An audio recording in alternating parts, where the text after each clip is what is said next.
welcome back to KMMA. I'm Andy O, And I'm Khalil Deal. and we are about to bring you our predictions and breakdowns for UFC Fight Night 251 from the Apex. We get the small cage again. And here we're going by a topology for the order, and I think pretty much that the main card may stay the same. So we got Rodolfo Vieira against Andre Petrofsky.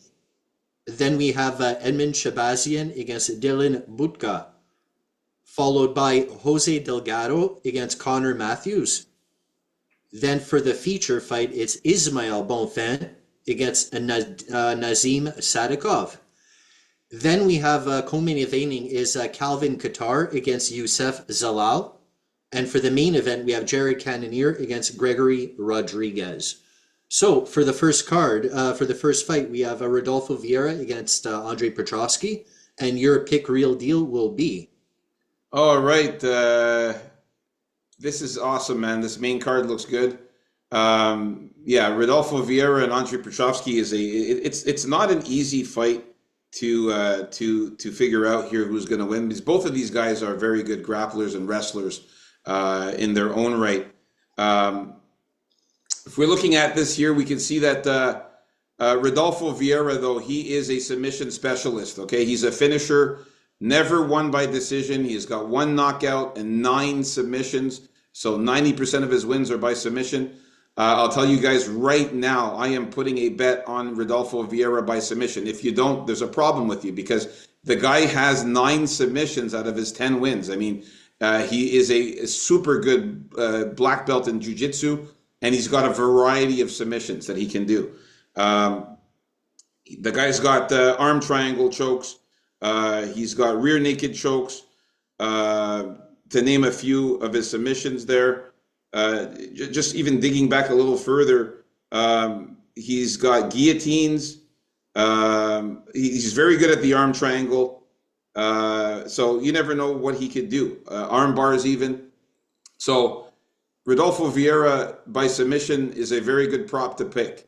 I am definitely going to pick Andre Petrofsky, though, in this one. The reason why is because he's going to be a little bit taller. He's more well-rounded.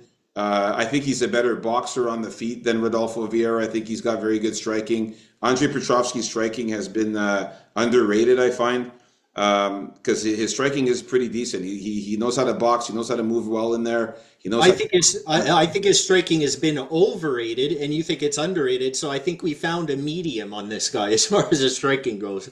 I mean, compared to Rodolfo Vieira, who's not also a very good striker here, this guy is a guy who likes to get the fight to the ground more often than none. But Andre Petrofsky, we've seen him fight on the feet. I mean, the guy's very well-rounded, 4 knockouts, 4 submissions, 4 decisions. So he's very well-rounded. He's lost 3 times by knockout, which means that he likes to slug it out, and he likes to fight on the feet a lot of times. But he is a bona fide wrestler. The guy's got very good wrestling, Andre Petrofsky. Don't get it twisted. He can easily take down Rodolfo Vieira, get him to the ground, and wrestle him. He just has to be careful not to get submitted. So if the fight's going to stay standing between 2 grapplers, I got to go with Petrofsky. I got to go with the guy that's going to have more output. I got to go with the guy that's going to outpoint the other in boxing and throwing strikes. And I see you nodding your head. I already told you I like Rodolfo Vieira. He's going to be definitely on my dog list, and I'm going to place a bet on him for submission. So if you're picking him, I'm not mad at that. But you got to understand the fact that Andre Petrofsky, in my opinion, can outbox Rodolfo Vieira if this fight stays standing. And the grappling, the wrestling pedigree of Andre Petrofsky is nothing to sneeze at, man. This guy can wrestle his ass off. And I can see him getting some takedowns on Rodolfo Vieira, getting on top of him, using his power, his strength to stay on top of him. As long as he keeps Rodolfo on his back and doesn't get subbed, he has a good chance to win here. So I'm gonna go for Andre Petrofsky to get the win here by submission or decision. I think he even has a possibility of subbing Rodolfo. He's been subbed before. I haven't been doing well with Andre Petrofsky in my picks. I can't seem to pick right with this guy. I'm going with Rodolfo Vieira here. What Rodolfo Vieira loves is black belts, and he is their hunter, and that's what's going to happen to Andre Petrofsky. At some point, maybe second round, early third round. I think he's going to find the sub on Andre Petrovsky. Petrovsky's man, his strength is his wrestling. It still is to get the guy down. And he was a real threat for the subs there before, but he's really not anymore. He seems content to like stay on top, stay very safe, not really go for submissions, keep himself ultra safe. He does have more power, I guess, on the feet because of those power shots and those loopy strikes. But what he does there is that's really, I think, still in order to get the guy down. But I think Rodolfo is better down there, man. I think he's going to find a way to latch on something at some point, surprise Petrosky. And I think it's pretty even on the feet. But I think, man, he's the black belt hunter for a reason. So he's going to be up for this one. Give me Vieira by sub. All right. Well, we got to remember also one thing too. Andre Petrosky's never been submitted, so the submission prop should be pretty high. I should expect from Rodolfo Vieira that prop should be worth a lot because he's never been submitted, Andre Petrosky, and he's got good takedown defense. So if he's able to fend off the takedowns from Rodolfo Vieira and keep the fight standing, good chances Petrosky could pull off a win here. That's why I like him a little bit more than Rodolfo as far as the pick is concerned. But again, you never know with Rodolfo Vieira's submission skills, really, really good. So, but the pick is Andre Petrosky for me to win by submission or decision. All right, let's move on to the next fight here. We got Edmund Shabazian against Dylan Budka. Yeah, here, look, man, here's the time to shine. If you want a real great underdog pick, I'm going to be going with Dylan Budka in this fight. Come on, man. I know. It's always I always hear that kind of tone come out when I'm pulling for a nice big dog play here, but we get used to it. I'm not sold on Shabazian's gas tank. Shabazian's weakness is his takedown defense and his gas tank. I know he's a lot better on the feet, and once he gets going, he's very quick, very powerful. But man, Dylan Budka has he has a pedigree in wrestling. I think it's going to be better than we've seen in previous fights, and he's a tough guy, man. And I think if he eats, he lost to the guy you didn't choose just before. He lost to Andre Petrosky. Yeah, I know, but this is Andre Petrosky has more of a gas tank than Shabazian here, the golden boy. Yeah, I really don't see, like, let's be fair, okay? Shabazian is going to come nowhere near the hype and nowhere near what people thought he would become ever. He's not going to be there. He's not going to be a contender for the belt. He's not going to be champion. He's not going to fight for the belt. So I think it's going to take a great performance from the mindless Hulk to eat a couple shots and to incessantly try to get Shabazian down. If he can get him down even away from the fence, that would be even better. And just, use top control, do whatever you can to cause a little damage, but stay away from that power and give me a decision win here, or possibly even a late finish for Dylan Budka, simply because Edmund's going to be too tired. Dog play. Yeah, look, the mindless Hulk is exactly what he says in his nickname. He's mindless Hulk. The guy fights mindlessly. Okay, he's got no intelligence when he fights. His fighting IQ sucks. The guy fought. Listen to this, okay? First of all, he makes his UFC debut, loses to Cesar Almeida, gets knocked out flat by ground strikes, ground and pound. And then he loses Not a terrible look. Okay, then he loses to Andre Petrovsky by unanimous decision there. And these were the two fights at his UFC debut. He even lost to a bum in the LFA against Azamat Bikoev by split decision. So Dylan Budka, where's he going? He's definitely not going anywhere. And I like the height advantage of Edmund Shabazian. He's going to have a 3-inch height advantage there. He's lost 5 out of his last 7 fights.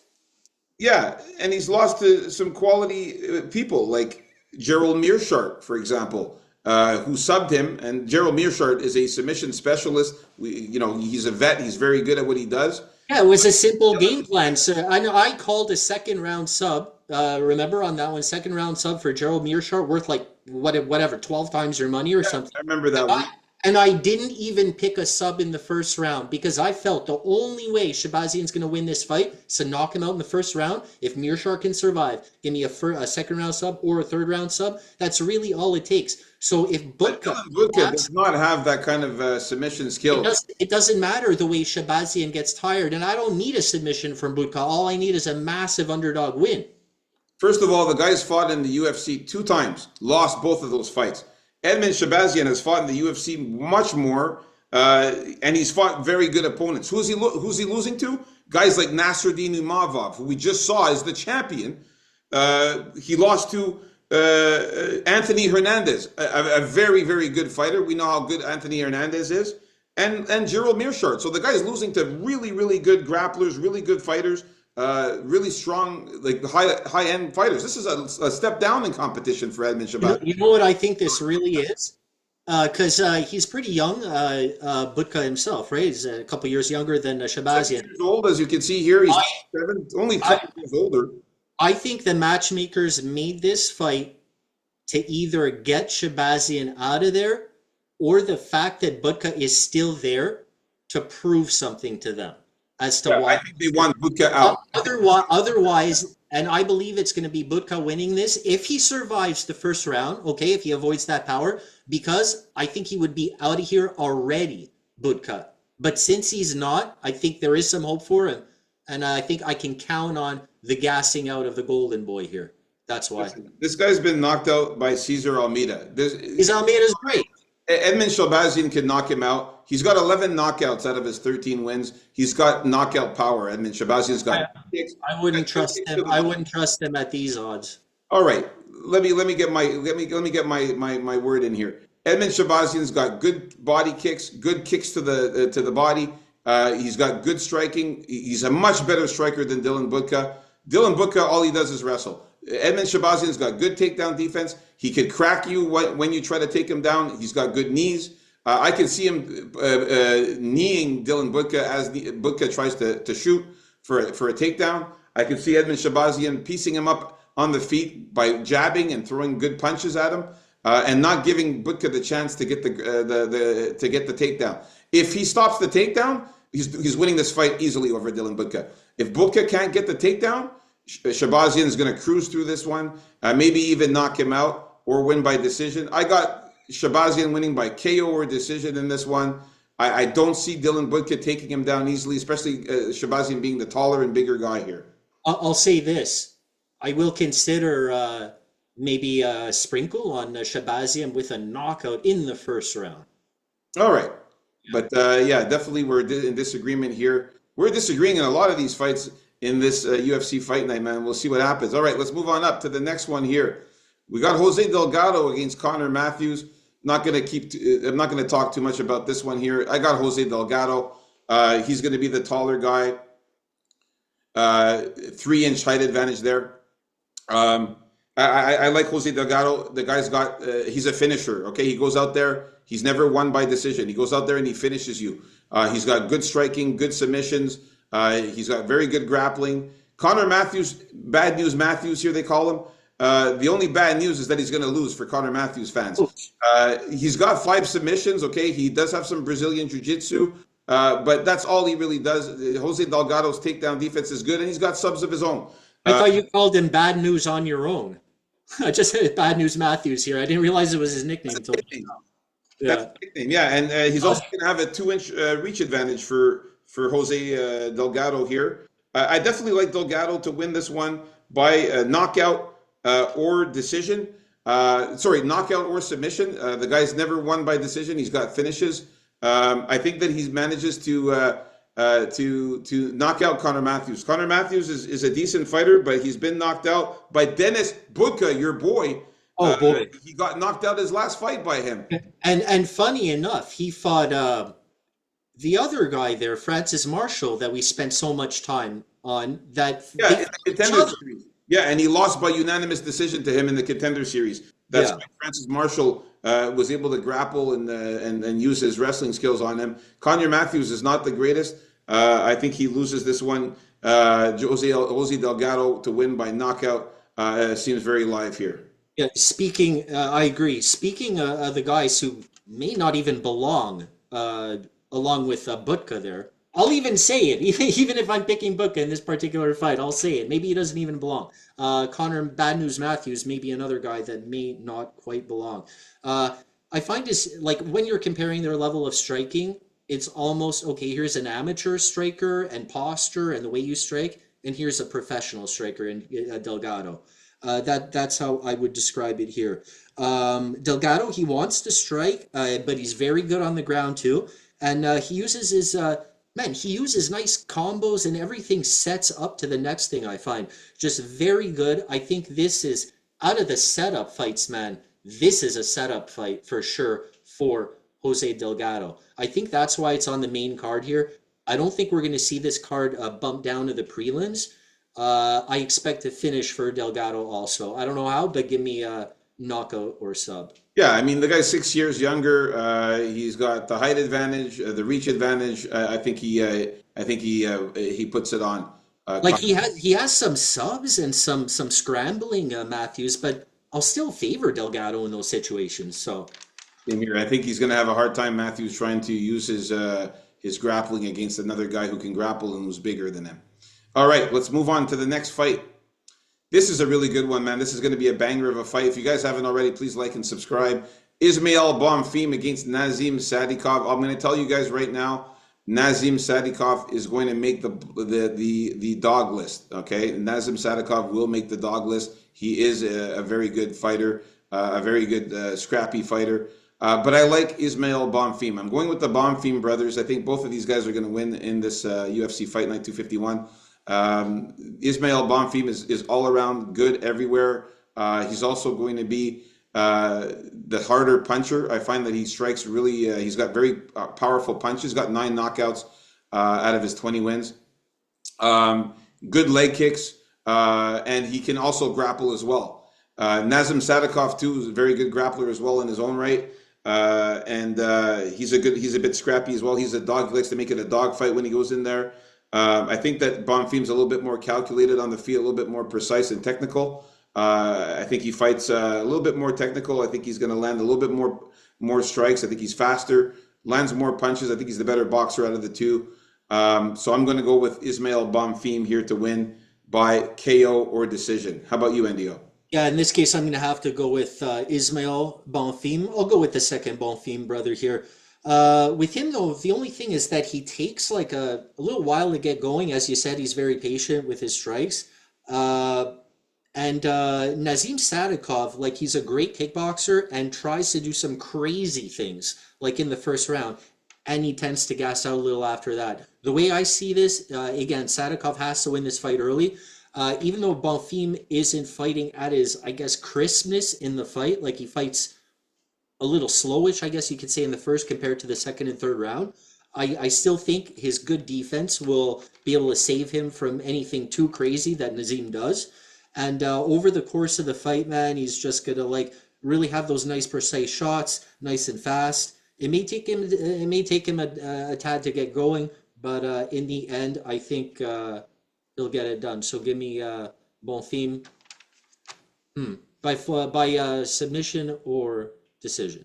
Yeah. Also, the thing about Nazim Sadikov, he is a dog though, man. This guy goes out there and fights really, really, really, really tough. But the fights that he's had against Evan Elder, Terrence McKinney, and the draw against Vyacheslav Borshev in that last fight. I like that Ismail Bonfim also fought Terrence McKinney. Difference is that when he fought Terrence McKinney, he beat him with a flying knee, Bonfim. It was really spectacular to see in that fight. Yeah. It was a flying knee knockout. And also, his only loss was to Benoit Saint Denis. And Benoit Saint Denis, he's a very, very good fighter as well. And then he beat Vince Pichel by decision, which he looked very good in that last fight against Vince Pichel. I think that he can beat a guy like Nazim Sadikov. I think he's just a little step ahead. But it's going to be a close fight.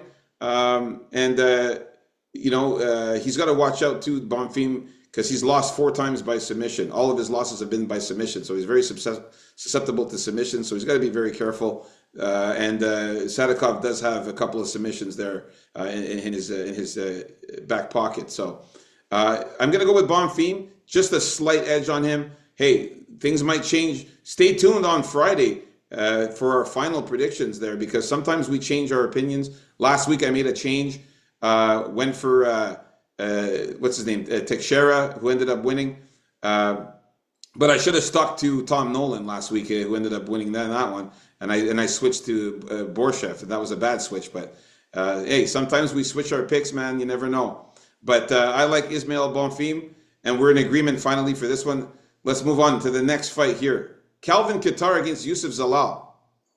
Yeah, okay. So I have to go with Yusuf Zalal in this fight here.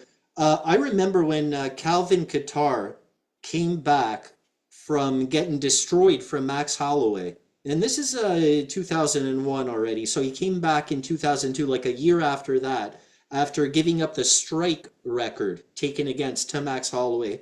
Got super beaten in that fight, but came back and won as a super heavy underdog against a Giga Chikadze. I picked him in that fight, and it was great. But since then, he's lost 3 fights in a row. He couldn't stop a takedown if his life depended on it against Aljo the last time. And his strength is his boxing, but you got to say at this point, even that is slowed down. It's not like he was fast to begin with. It's just that his boxing was technical enough for him to keep up. Right now, you're dealing with a guy that's much younger, a guy that's on the come up. I don't want to say it again about Zalal, because I've said this a lot of times about guys that got kicked out of the UFC and came back with good shit to prove, and he's one of them, and he's been doing it since then. He's great at takedowns, and that's what he's going to try and do to Kattar, and he's aggressive with those submissions. I don't think Kattar's completely healed after that bad knee injury he had a couple years ago, 3 years ago, whenever it was. He's Arnold Allen, yeah.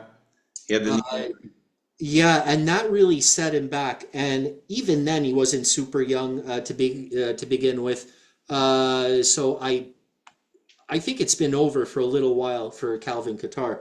So give me Youssef Zalal here by submission or decision. Yeah, he got injured 2 years and 3 months ago. Calvin Kattar's hard to knock out. I'm not saying Zalal can't knock him out, but I see a sub happening in this one. Yeah, look, Calvin Kattar is done. I'm sorry, he's done. It's game over for Calvin Kattar. He's at the tail end of his career now, at 36 years old, losing 4 out of his last 5 fights. I can't put chalk on a guy who lost 4 out of the last 5. There's absolutely no way I'm doing it. Losing to Aljamain Sterling, losing to Arnold Allen, losing to Josh Emmett even, and Max Holloway. So no, there's no way I'm putting anything on him.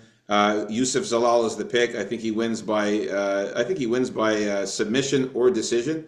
I think he gets Calvin Kattar to the ground and subs him, or wins a decision by just taking him down 1,000,000 times in this one. So that's it. No need to get into details with this one. Yusuf Zalal is the pick. Easy money.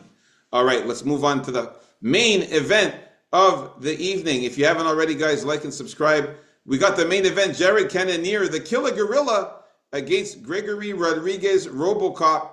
I'll tell you right now, again, Jared Cannonier is another guy that's going to be on my dog list, but the pick is going to be Gregory Rodriguez. I got to go with RoboCop here, man, just because of the grappling pedigree, the submissions, the grappling, the jiu-jitsu. He's a better grappler, he's got good takedowns. Cannonier is just a striker, man. He's a pure kickboxer. You're facing a guy who has a chin of steel, like RoboCop. Man, it's a good name for him because Gregory Rodriguez gets hit so many times and doesn't go down. I mean, the guy's chin is made of steel, man. The guy's taking massive shots. Massive shots. He doesn't go down. He's made of steel, a granite chin, let me say. So Cannonier, 40 years old. He's up there in age, man. Again, the common theme in this card of Fight Night, man. A lot of old guys versus some young up-and-comers, and some young blood versus the old-timers. Man, again, like I was talking about and arguing with Angela Hill. I think she's over the hill in her 40s there. It's time that these guys go down, man. And I think Jared Cannonier is reached his time. I think it's time for him to go down. 17 wins, 8 losses. The losses come from somewhere. It's time for him to go down here. I think Gregory Rodriguez gets the victory here. I think he beats him by knockout or decision. I don't think he subs Cannonier because he's never been sub, but the KO looks good, or win by decision. So Gregory Rodriguez, I'm going with RoboCop.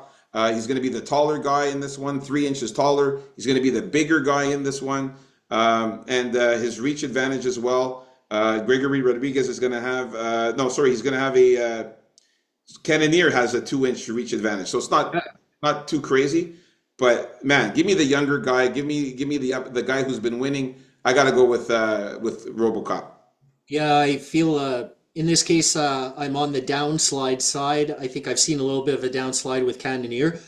Even in that Imavov fight, which was unfortunate because I do think it was an early sub, but I think almost anything is an early sub. Early stoppage. Yeah, I remember that. Early stoppage. Yeah. Cal Barao beat him striking. Cal Barao is known for his takedowns and all of that, but not that Cal Barao is a bad striker by any means, but it showed, Cannonier is beatable on the feet. Gregory Rodriguez, again, I think, as you said, this guy can mix it up. I think he's actually shown to have the inclination to mix it up a little more. And I think he's gotten like incrementally, little by bit better over the course of his career in the UFC.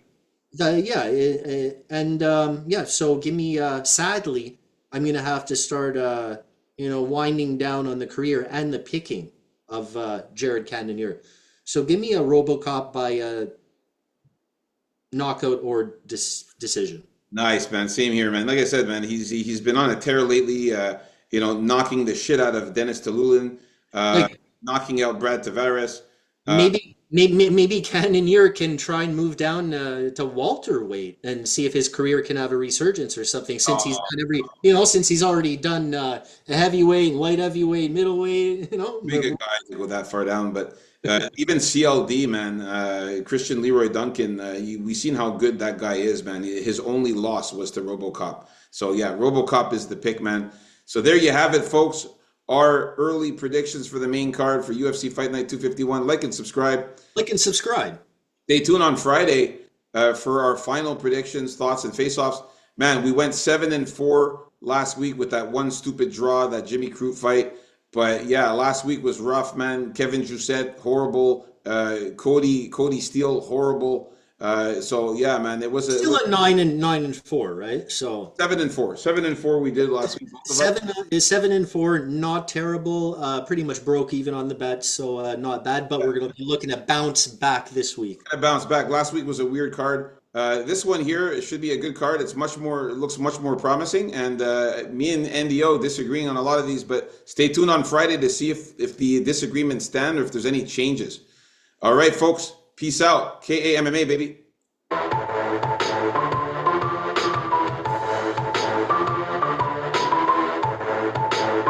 Peace out.